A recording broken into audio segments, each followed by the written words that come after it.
દર વર્ષે અમે રાહ જોતા હોઈએ કે નવરાત્રી આવશે, અમે ગરબા ગાઈશું, એન્જોય કરશું અને ફરવા જઈશું. બટ એક ચીજ આપણે યાદ રાખવાનું કે ભાઈ યંગસ્ટર્સ ખાસ કરીને કે નવરાત્રીમાં જે જોશથી આપણે જતા હોઈએ ગરબા ગાવા, the type of driving that they do, two wheeler ઉપર એટલું ફૂલ રાત્રે ઝીપ ઝેપ ઝૂમ કરીને ટ્રાફિક હોય અને એમાં ખરાબ રીતે ચલાવતા હોય, એમાં ગરબા જવાના ચક્કરમાં એ લોકો દે રીચ ધ આઈસીયુ અને હેડ ઇન્જરી થાય. એક તો હેલ્મેટ પહેરતા નથી, વાળ ખરાબ થશે કરીને. બટ પ્લીઝ આવું ના કરતા. બેસિકલી હેડ ઇન્જરી થઈને કેટલા બધા પેશન્ટો અમારા નવરાત્રિમાં આવતા હોય છે. નવરાત્રિ પછી આઈસીયુમાં નીકળશે, નહીં તો હોસ્પિટલમાં નીકળશે. અગેઇન ધ સેમ થિંગ, કેટલું ફાઇનાન્શિયલ, ઇમોશનલ સ્ટ્રેસ વધુ થઈને the whole Navratri becomes a total failure.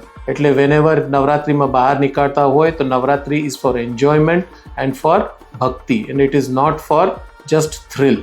નવરાત્રિના એક રાત્રિના થ્રિલના લીધે આખું ફેમિલીનું ફ્યુચર અંધકારમાં આવી શકે છે. હું છું ડૉક્ટર સત્યજીત દીક્ષિત. યાદ રાખજો, નવરાત્રિમાં સેલિબ્રેશન પછી આવશે, પણ સૌથી પહેલાં safety and helmet first. Thank you.